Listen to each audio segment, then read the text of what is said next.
We welcome to the program Carl Boyanton, candidate for Mississippi's 4th Congressional District. Mr. Boyanton, good to see you, sir. Thanks for coming on. Thank you for the invite, Gerard. All right, so tell us what motivated you to jump in this race for Mississippi's 4th Congressional District. Currently, that seat is held, of course, by Congressman Mike Ezell. What was your thoughts there? Well, I actually helped Mike Ezell get elected. And again, like most politicians, they fall into the swamp too quick. So, I jumped in because, again, Mike Ezell lied.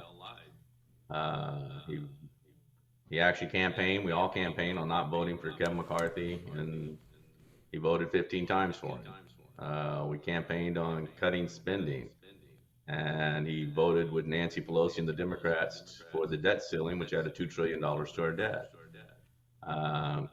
Again, these are things that you campaign on, and then you go there and you fall right into the swamp and you don't do what you went there to, what you said you were going to do. So even though I didn't desire to get into this race this time, I had a lot of people calling me and telling me, I needed to get in and challenge him. So I am, because I believe Mississippi and America needs better. Okay, so let's talk about the debt ceiling. The budget itself is one of the points in your platform. You indicate on your site that you would push a balanced budget amendment. So that's likely not to pass. And if it doesn't, what's next? Well, actually, what I want to push for is to get to zero-based budgeting, so that we actually take and have to reauthorize everything in the budget. That alone will balance the budget. If we actually, go out and we have to reauthorize every item in the budget, you'll be able to take a lot of wasteful spending out, programs that aren't, we don't even need anymore. So to me, that's a way to balance the budget.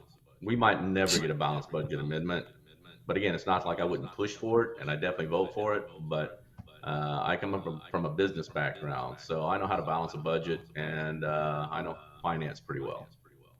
Okay, so would you apply the zero-based budgeting approach to the mandatory programs as well as Social Security, Medicare, Medicaid? That would require, significant cuts to those programs to balance the budget. Well, there's so much waste in those programs. I mean, you got to figure that every year we take and announce that we've lost $100 billion in Medicare and Medicaid. So how about we take a little bit of money and actually enforce the Medicare and Medicaid, so that we're not throwing away this money every time. And again, it's across the budget. It's across everything in the budget. I mean, we have so much wasteful spending. I could spend an hour here giving you an item by item where we throw away billions of dollars. Yeah, the CBO estimates $280 billion in Medicare, Medicaid, and other transfer programs a year, $80 billion in Medicaid alone. Of course, as you know, the deficit's $2 trillion. We could cut the entire discretionary budget. Would you pledge that you would never vote for a discretionary budget? Because as you know, you don't vote for the mandatory spending. Would you be willing to pledge that you would never vote for a discretionary spending, either an omnibus bill or, let's say, regular order, the 12 spending bills, if they produce a deficit? That's my whole goal, is to stop this deficit spending. This is the reason why, I'm in the race, is because we've had this last year here where they voted for the debt ceiling increase with the Democrats and Nancy Pelosi. 3 continuing resolutions with the Democrats and Nancy Pelosi. The National Defense Authorization Act with Nancy Pelosi and the Democrats. 2023 Congress will go down as the least productive Congress in at least 100 years.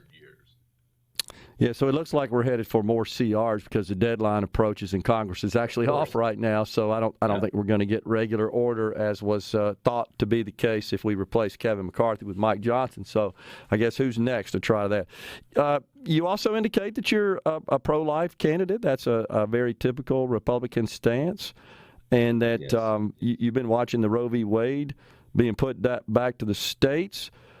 What do you think about Mr. Trump announcing that he would support a 16-week ban on abortion? Would you consider that pro-life at the federal level? Not really. Not Okay. really. I mean, to me, again, I think we did right. We pushed it down to the states and let the states make those decisions. And the problem is that, we have states, of course, that I don't like the decisions they've made, but, that's the Republican platform, is to take and let the states make those decisions. It shouldn't be the Yeah. federal officers making those decisions. Okay, so if such a bill were introduced and Mr. Trump becomes president, would you not support that? You would vote against that? Probably, yes. Okay, all right.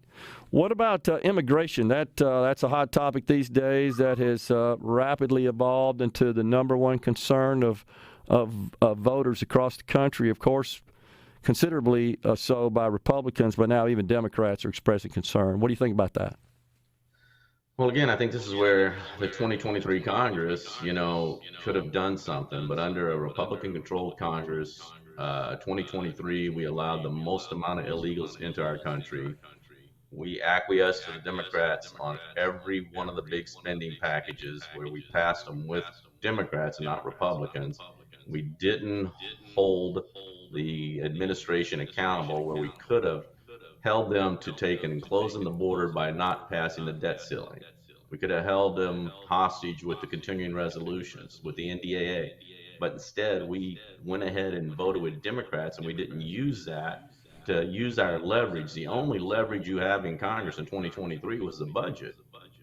And we didn't use it at all. We acquiesced to the Democrats every time. So, yeah, the border is very, very important right now. And as a matter of fact, if you had read that article the other day, that 64 million people have gone to the CBP app last year from Mexico. 64 million. Where are we going to put 64 million people? And the trouble is you've also noticed that affects our congressional races and adds congressional districts. And the Democrats, they're playing the long game while the Republicans are playing the waiting game. So they're working on this to try to change the structure of our country so they never lose another election. And we keep electing milquetoast Republicans that go there, fall into the swamp, and they don't sit there and fight and bring this out in front of the cameras. The narrative, we don't ever take over the narrative.